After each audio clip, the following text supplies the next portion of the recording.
Welcome to BV9 news. ముందుగా headlines చూద్దాం.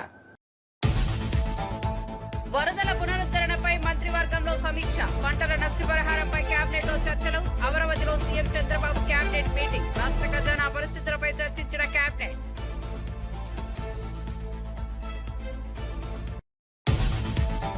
ఉపరాష్ట్రపతి నామినేషన్ దాఖలు చేసిన ఇండియా, ఢిల్లీలో P Sudarshan Reddy nomination filing, India కూటమి వర్గాల్లో ఉత్కంఠ వాతావరణం, ఉపరాష్ట్రపతి అభ్యర్థిగా సుదర్శన్ రెడ్డి ఎంపిక.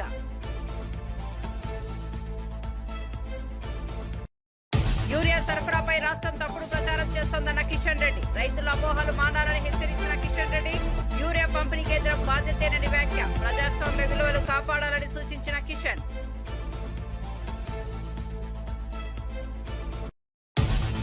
తిరుమలలో శ్రీవారిని దర్శించుకున్న నాగ చైతన్య శోభిత దంపతులు, ప్రత్యేక ఏర్పాట్లతో స్వామివారి ఆశీస్సులు అందుకున్న త్రివిక్రమ్, భక్తి ఆధ్యాత్మికతతో శ్రీవారిని దర్శించిన సినీ ప్రముఖులు.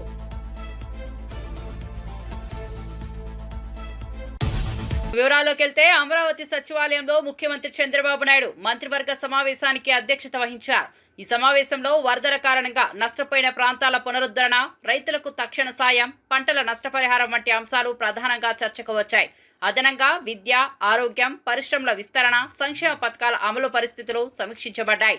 రాష్ట్ర ఖజానా పరిస్థితులు, పెట్టుబడులు ఆకర్షించేందుకు అవసరమైన మార్పులు, కొత్త విధానాల రూపకల్పనపై ముఖ్యమంత్రి దృష్టి పెట్టారు. రాబోయే అసెంబ్లీ సమావేశంలో ప్రజల అంచనాలకు తగ్గట్టుగా పాలనను కొనసాగించేందుకు మంత్రులకు పలు సూచనలు చేశారు. హామీల అమలు వేగవంతం చేయాలని ఆదేశించారు.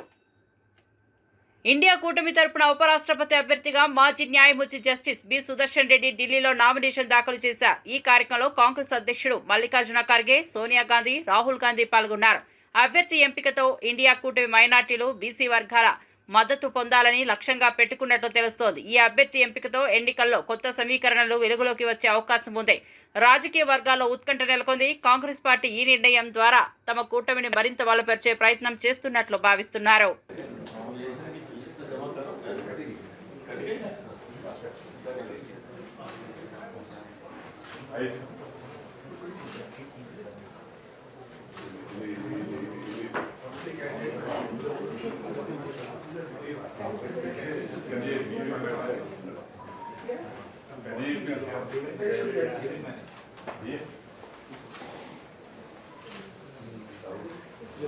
राहुल जी का आपके बगल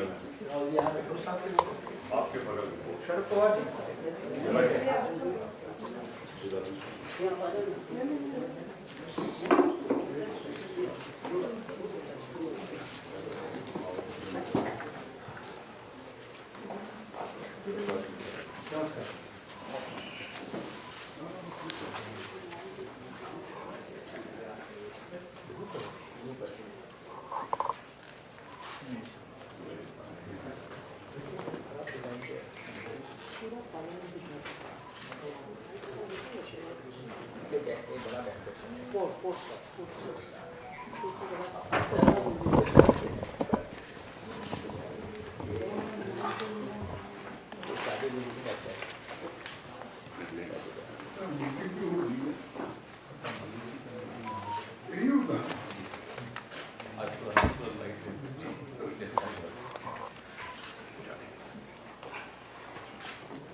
शुरू मारो सर। देखते हैं, आप पूछना ना, नहीं तो मेरे को बोलेंगे ऐसे शुरू मार दो। నేరారోపణల కింద జైలుకు వెళ్లిన ప్రజాప్రతినిధులు పదవులకు రాజీనామా చేయాలని కేంద్ర మంత్రి కిషన్ రెడ్డి విజ్ఞప్తి చేశారు. కొందరి చర్యల వల్ల ప్రజాస్వామ్య వ్యవస్థలు చులకన అవుతున్నాయని ఆందోళన వ్యక్తం చేశారు. అధికారంలో ఉండి జైలులోనే పాలన చేయడం ప్రజాస్వామ్యానికి హాని చేస్తోందని అన్నారు. ఢిల్లీ మాజీ సీఎం కేజ్రీవాల్ జైల్లో ఉండి రివ్యూ మీటింగ్లు నిర్వహించిన ఉదాహరణను ప్రస్తావించారు. ప్రజాప్రతినిధులు నైతిక విలువలను కాపాడుతూ వ్యవహరించాల్సిన అవసరాన్ని గుర్తు చేశారు. ప్రజల్లో విశ్వాసాన్ని నిలుపుకోవాలంటే ప్రజాస్వామ్య స్ఫూర్తికి అనుగుణంగా వ్యవహరించాలన్నారు. జైల్లో నుంచే పరిపాలన చేస్తారన్న విషయం తెలియదు. అధికారం కోసం సిగ్గు విడిచి దిగజారి రాజకీయాలు చేస్తారని వారికి తెలియదు. బాధ్యతలో ఉన్నటువంటి వాళ్ళు ఎవరైనా నేరారోపణం కింద జైలుకి వెళితే వాళ్ళు రాజీనామా చేయాలి. ప్రభుత్వం పోదు, ఆ పార్టీ ఇంకోరిని ఎన్నుకోవచ్చు, జార్ఖండ్ లాగా. అంతే తప్ప వ్యక్తుల కోసం వ్యవస్థను దిగదార్చే విధంగా, ప్రజలలో నవ్వుల పాలయ్యే విధంగా ఈరోజు కొంతమంది వ్యక్తులు అధికారాన్ని విడిచిపెట్టకుండా జైల్లో ఉండి పరిపాలన చేస్తున్నటువంటి విషయాలను మనం చూస్తూ ఉన్నాము. ఢిల్లీ ముఖ్యమంత్రి అరవింద్ కేజ్రీవాల్ 6 నెలలకు పైగా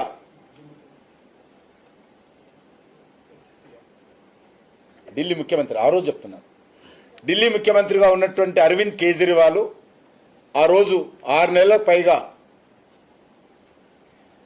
జైల్లో ఉన్నప్పుడు జైల్లోనే రివ్యూ మీటింగులు పెట్టేవాడు. ఐఏఎస్ ఆఫీసర్సు, ఐపీఎస్ ఆఫీసర్సు జైల్లోకి వెళ్ళి ఆయన ఆదేశాలు తీసుకునే వాళ్ళు అక్కడ సమీక్ష సమావేశాలు పెట్టేవారు. మాజీ మంత్రి రోజా అన్నవరం శ్రీ సత్యనారాయణ స్వామిని కుటుంబ సమేతంగా దర్శించుకున్నారు. కుటుంబంతో కలిసి సత్యదేవుని వ్రతం ఆచరించి ప్రత్యేక పూజలు చేశారు. ఆలయ వేద పండితులు ఆమెకు వేద ఆశీర్వచనాలు అందజేశారు. రాజకీయాల బిజీ షెడ్యూల్ మధ్యలో కుటుంబంతో కలిసి ఆలయ దర్శనం చేసిన రోజా ఆధ్యాత్మిక క్షణాలను ఆస్వాదించారు. ఈ సందర్భంగా ఆలయ పరిసరాల్లో భక్తులు, అభిమానులు ఆమెను కలిసి సెల్ఫీలు తీసుకున్నారు. ఆలయ అధికారులు ప్రత్యేక ఏర్పాట్లు చేశారు. రోజా భక్తితో స్వామి ఆశీస్సులు కోరుతూ ప్రార్థనలు చేశారు.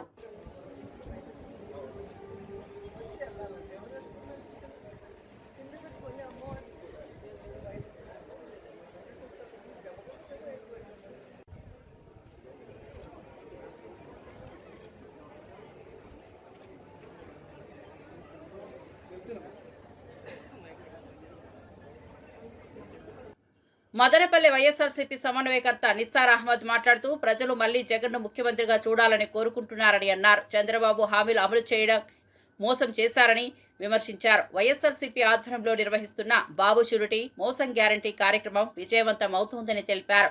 ప్రజలు జగన్ పాలన పట్ల నమ్మకం ఉంచారని, సంక్షేమ పథకాల ద్వారా లబ్ధి పొందుతున్నారని నిస్సార్ అన్నారు. బాబు మోసాలను ప్రజలు మర్చిపోరని వ్యాఖ్యానించారు. అందరికీ నమస్కారం. ఈరోజు రీకాలింగ్ చంద్రబాబుస్ మేనిఫెస్టో ప్రోగ్రాంలో భాగంగా మేము వచ్చిందును ఈరోజు మదనపల్లి రూరల్ మండలం, అదేవిధంగా బసినకొండ పంచాయతీ మార్నింగ్ పూట మేము పోయిన కొండామరి పంచాయతీలో కూడా కంప్లీట్ చేసుకోవడం. ఈరోజు వచ్చిందును బసినకొండ పంచాయతీలో సర్పంచ్ గారి ఆధ్వర్యంలో ఇక్కడ వచ్చిందును ఎంపీపీ వెలుగు చంద్ర గారు, అదేవిధంగా మన బావజాన్ గారు, అదేవిధంగా మన కన్వీనర్ వచ్చిందును మన కరుణాకర్ రెడ్డి గారు, మన తట్టి శ్రీనివాసరెడ్డి గారు, ప్రతి ఒక్కరూ ఇంకా వైఎస్ఆర్ శ్రేణులందరూ ఇక్కడ వచ్చేసి కౌన్సిలర్లు, తర్వాత సర్పంచెస్ అందరూ వచ్చేసి ఇక్కడ గడప గడపకు తిరిగి ప్రజల దగ్గర గడప గడపకు తిరిగేదాన్ని కూడా మేమందరూ పూనుకున్నాము. ఈ తిరగడం మేము ముఖ్య ఉద్దేశం ఏమంటే ఏ విధంగా ఈ గవర్నమెంట్ మాట తప్పి ఏ రకంగా పెత్తందారుల సైడ్ నిలబడిందో ఆ రోజు వచ్చిందని మేము ముందే చెప్పారు జగన్మోహన్ రెడ్డి గారు, పెత్తందారుల పక్కన నిలబడే ప్రభుత్వం అది అని. అది నిజంగా ఈ రోజు నిజమైంది. ఎక్కడ చూసినా పెత్తందారుల కోసం పోలవరం ప్రాజెక్ట్ అని చెప్పింది, అమరావతి అని చెప్పేసిందను దాని మీద కాన్సన్ట్రేట్ చేస్తూ ఇక్కడ ప్రజలకు పేద ప్రజల గురించి వాళ్ళ అభివృద్ధి గురించి టోటల్ విస్మరించేసింది. నానా ఇబ్బందులు ప్రజలు పడతా ఉన్నారు. ఇక్కడ వీళ్ళు లేరు, వాలంటీర్ వ్యవస్థ లేదు, ఏ రకంగా కూడా వాళ్ళకి బియ్యాలు వచ్చేదని ముందు డోర్ డెలివరీ వచ్చేదని ప్రతి ఒక్కరు వెహికల్స్ వచ్చి ఇక్కడ ఇచ్చేది. ఈ రోజు వీళ్ళందరూ స్టోర్ల కాడికి పోయేసి ఆడ పడిగాపులు కాసిన పరిస్థితి అయిపోతా ఉంది. వాళ్ళు చెప్పిన టయానికి పోవాలా, ఉండంటే తీసుకోవాలా, లేదంటే లేదు అయిపోయినాయిపోంటే వెళ్ళిపోవాలా, అట్లా ఇబ్బందులు పడతా ఉంటారు. రోడ్ల పరిస్థితి దారుణంగా ఉంది. ఇప్పుడు నేను అదే అడుగుతున్నా, ఈ ప్రభుత్వం వచ్చిన తర్వాత మన వైఎస్ జగన్మోహన్ రెడ్డి గారు పరిపాలన 5 సంవత్సరాల్లో ప్రతి విలేజెస్ కూడా తార్ రోడ్ వేసాం. దగ్గర ఓటింగ్ కాల్ సంవత్సరం అవుతుంది ఈ ప్రభుత్వం వచ్చి. ఒక్క తార్ రోడ్ అయినా, ఏ విలేజ్ కైనా ఒక్క తార్ రోడ్ అయినా వేస్తారని ప్రశ్నిస్తాను. ఎక్కడ కూడా ఏమీ లేదు. కేవలం పెత్తందారుల పక్షాన నిలబడి వాళ్ళ లబ్ధి కోసం అమరావతి తప్ప వేరే అజెండానే లేదు, పోలవరం తప్ప వేరే అజెండానే లేదు. ప్రజలు ఎట్లా బతుకుతా ఉన్నారు, ఏం చేస్తా ఉన్నారు అనేది ఏమి ఇదే లేదు. కేవలం అధికారంలో ఉన్నా అధికారంలో లేకపోయినా ప్రజల పక్షాన నిలబడే పార్టీ వచ్చి వైఎస్ జగన్మోహన్ రెడ్డి గారే వైఎస్ఆర్సీపీ పార్టీని. ఈ రోజు ఆయన అధికారంలో లేకుండా కూడా ఎంత కుమిలిపోతా ఉన్నాడంటే ప్రజలకు అన్యాయం చేస్తా ఉన్నారు. నేను ఈ విధంగా వాళ్లకు అన్ని రకాలుగా మేలు చేశాను, అన్ని రకాలుగా వాళ్ళకు ఆదుకున్నాను. ఈ రోజు వాళ్ళకి వచ్చింది రండి రోడ్డు మీద వదిలేసినారు. చాలా మా ప్రజలు ఇబ్బందులు పడతా ఉన్నారు.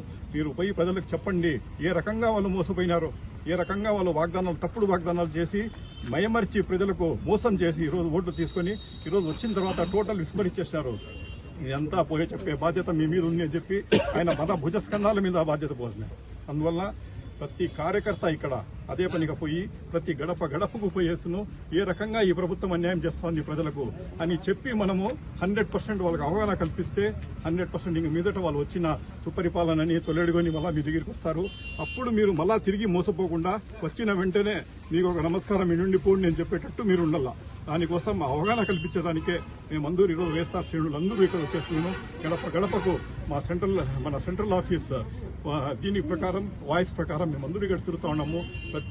ఈ రోజు మనం వచ్చేది మండల లెవెల్లో కంప్లీట్ చేసుకున్నాము, కాన్స్టిట్యున్సీ లెవెల్లో కంప్లీట్ చేసుకున్నాము. ఇప్పుడు మున్సిపల్ వార్డ్స్లోనూ గ్రామ పంచాయతీలో కూడా మేము టేకప్ చేయడం జరుగుతుంది. ఖచ్చితంగా ప్రతి ఒక్కరూ ఇది చేసి ఈరోజు కార్యకర్తలదే బాధ్యత. కార్యకర్తలు ప్రతి ఒక్కరూ పోయి అవగాహన కల్పిస్తే ఇంకా రాబోయే దినాల్లో జగన్మోహన్ రెడ్డి 2.0 గాని వచ్చిందంటే కార్యకర్తలకే పెద్ద పెట్టేస్తారు. కార్యకర్తలకు మంచి జరుగుతుంది, ప్రజలకు మంచి జరుగుతుంది. పేదల పక్షాన నిలబడే పార్టీ వైఎస్ జగన్మోహన్ రెడ్డి, వైఎస్ఆర్సీపీ పార్టీనే వైఎస్ జగన్మోహన్ రెడ్డి గారే. కాబట్టి ప్రజలందరినీ గుర్తుపెట్టుకోవాలా. ఖచ్చితంగా ఈ రోజు మనకు అంధకారం ఉంది, తిరిగి జగన్మోహన్ రెడ్డి గారు తిరిగి వస్తారు. మనకు ఆ సూర్యుడు మళ్ళా ఉదయిస్తాడు, మన బాధలన్నీ తీరుతాయని చెప్పి సమయం తెలుపుకుంటూ ప్రతి ఒక్కరూ దీంట్లో పాలు పంచుకోవాలని చెప్పి ఈ సందర్భంగా కోరుకుంటూ అందరూ గడపడకు తిరగాలని చెప్పి డిమాండ్ కోరుకుంటాం. రాష్ట్ర ప్రభుత్వం యూరియా సరఫరాపై తప్పుడు ప్రచారం చేస్తోందని కేంద్ర మంత్రి కిషన్ రెడ్డి మండిపడ్డారు. రైతుల్లో అపోహలు సృష్టించడం మానాలని సూచించారు.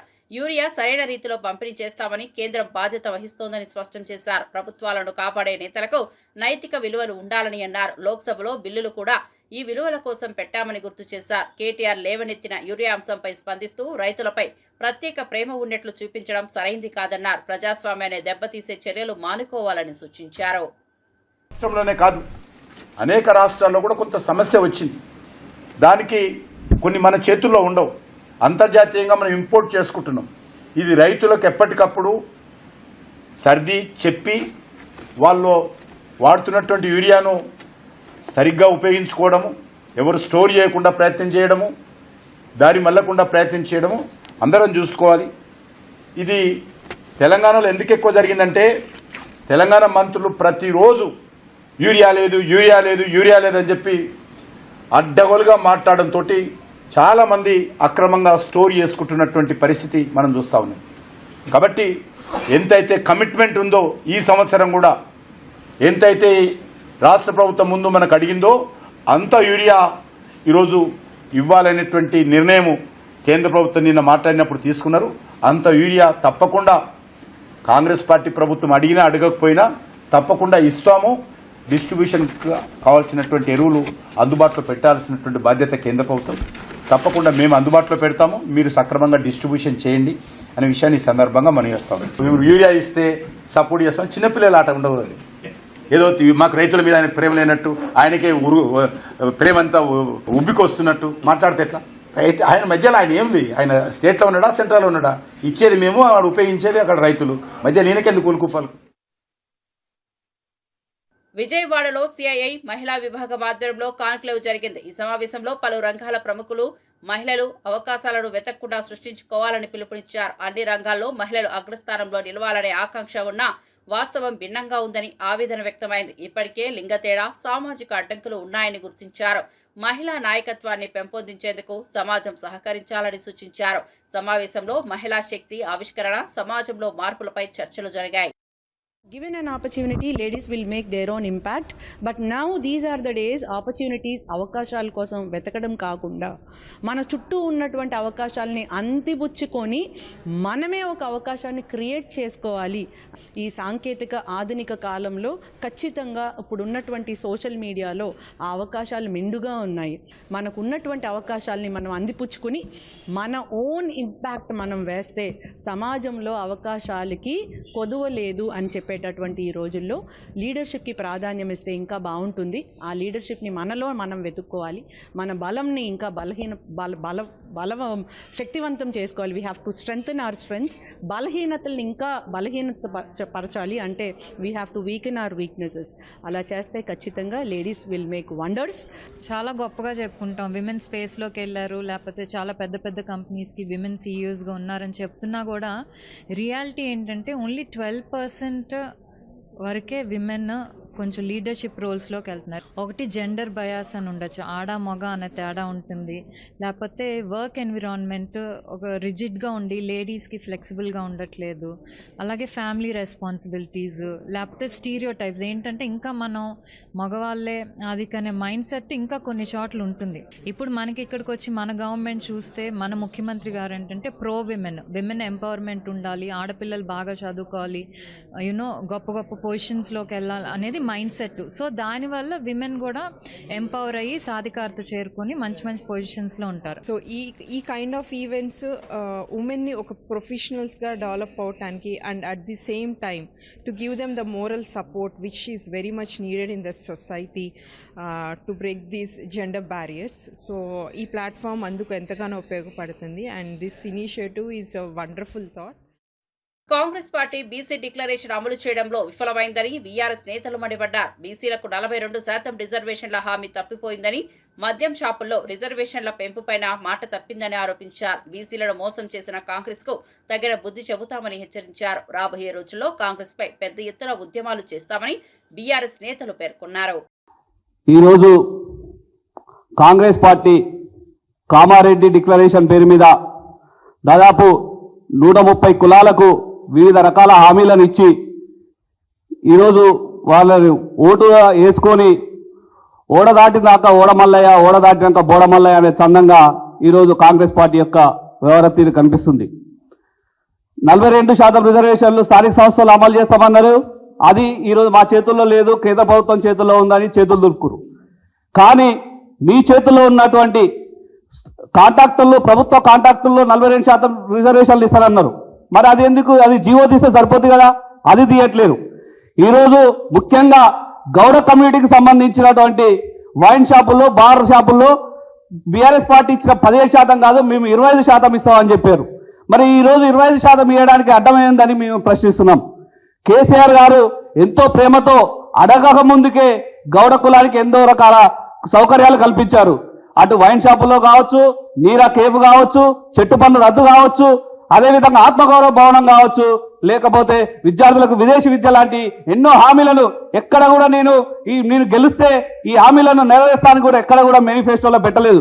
కానీ ఎంతో ప్రేమతోని ప్రభుత్వం వచ్చిన తర్వాత ఎవరు అడగక ముందుకే ఇట్లాంటి హామీలు అన్నిటి చేసింది.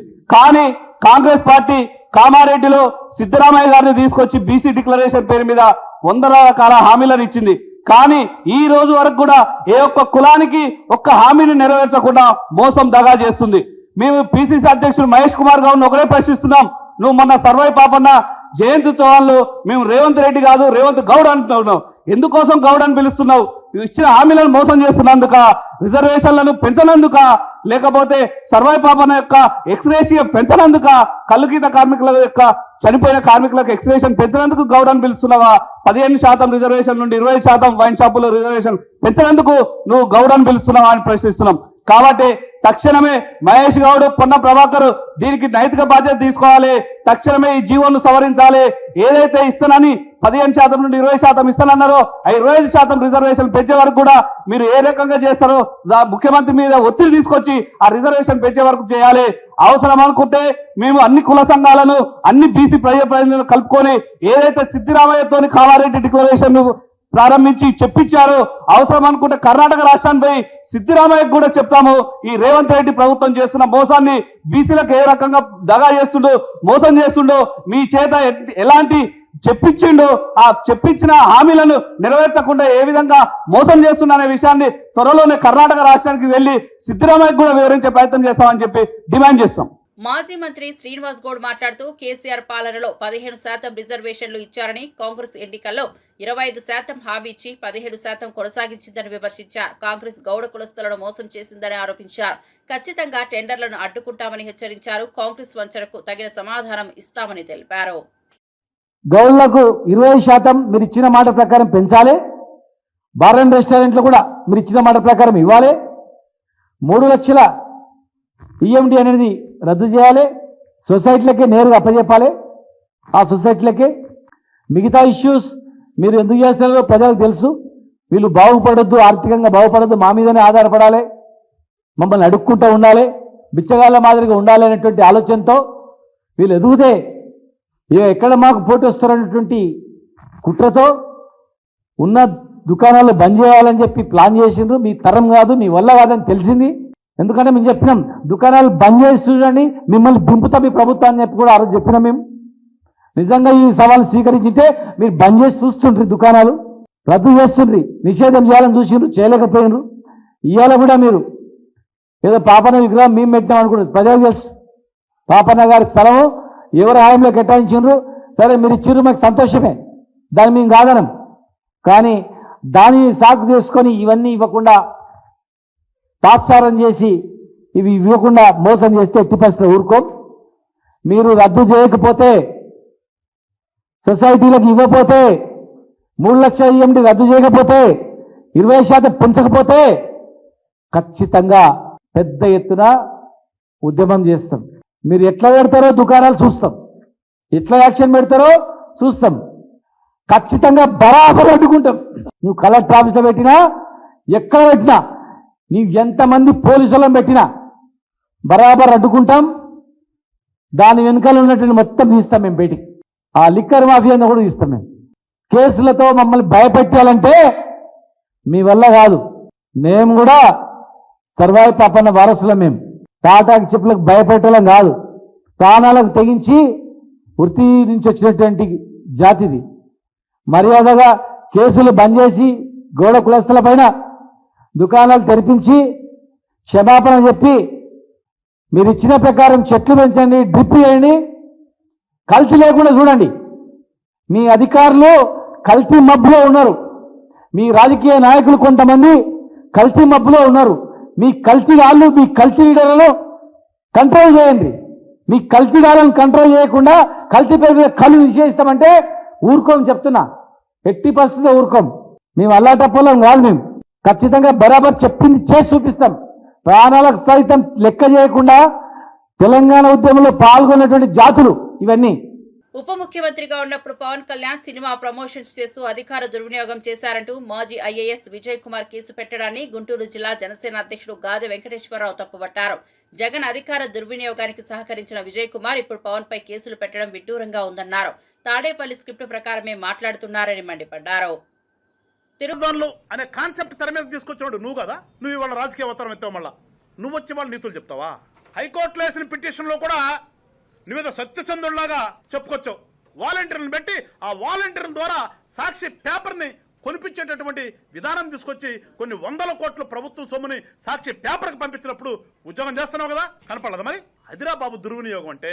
కానీ వాళ్ళ రాజకీయ నాయకుడు కూడా రాజకీయం వేరు, ఆయన బ్రతుకు తెరువు వేరు. ఆయన బ్రతకాలంటే ఏదో ఒకటి చేసుకోవాలి. ఆ విషయం తెలిసిన వ్యక్తి కనుక సినిమాలు చేస్తున్నాడు. కానీ ఒక ఐఏఎస్గా ఏ రకంగా చేసావో నాకైతే అర్థం కావట్లా. కెలుక్కున్నావు నువ్వు. సిద్ధంగా ఉండు విజయ్ కుమార్, ఎంక్వైరీలు జరుగుతాయి. నువ్వు కూడా కోర్టు మెట్లు ఎక్కక తప్పదు, కేసులు ఫేస్ చేయక తప్పదు. ఎందుకంటే ఏ రకంగా నువ్వు, నీ పక్కన ఉన్నటువంటి 6 రోజులు ఉన్నటువంటి ధనంజయ రెడ్డి సంథింగ్ ఉన్నారు, మీరందరూ కూడా కలిసి ఏ రకంగా అవినీతి చేశారో త్వరలోనే వస్తుంది. ఎందుకు తొందరపడతావు? తిరుమలలో అక్కినేని నాగచైతన్య, శోభిత దంపతులు దర్శకుడు త్రివిక్రమ్ శ్రీవారిని దర్శించుకున్నారు. ఆలయ అధికారులు ప్రత్యేక ఏర్పాట్లు చేశారు. భక్తి ఆధ్యాత్మికతతో స్వామివారి ఆశీస్సులు అందుకున్నారు.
కొంచెం కెమెరా చూడండి సార్.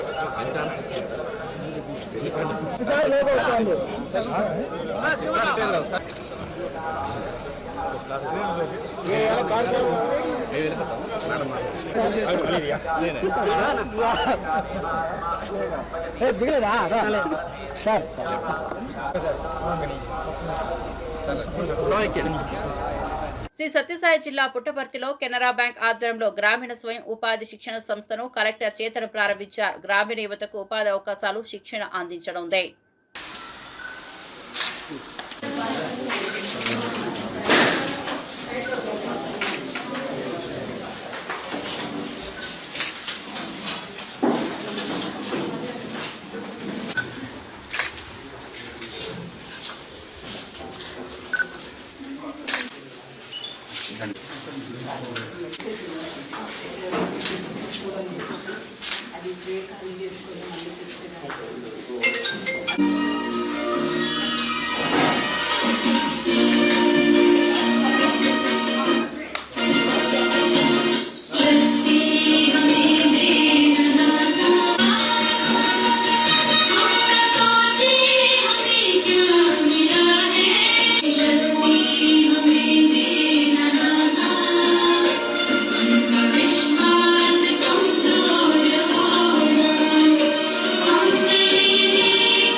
అనంతపురంలో మనకు రూసిటీ ఉంది, కానీ ఈ సత్యసాయి జిల్లాకి ఆర్సిటీ రావడం చాలా గర్వకారణం. అది కూడా కెనరా బ్యాంక్ ద్వారా స్టార్ట్ చేయడం అనేది చాలా మేము గర్వకారణంగా ఉంది. ముఖ్య ఉద్దేశం ప్రతి ఒక్కరికి ఈ శిక్షణ అనేది ఆయా రంగాల్లో మనకు ఉన్నటువంటి అజెండా ప్రకారం ఏవైతే శిక్షణ తరగతులు ఉన్నాయో వారందరూ కూడా శిక్షణ పొంది వారి వారి స్వశక్తితో నిలబడి ఇంకా 10 మందికి ఉపాధి కలిగించడమే ఈ ఆర్సిటీ యొక్క ముఖ్య ఉద్దేశం. మనం గమనించినటువంటి అయితే నిన్ననే మరిన్ని అప్డేట్స్ కోసం చూస్తూనే ఉండండి BV9 న్యూస్.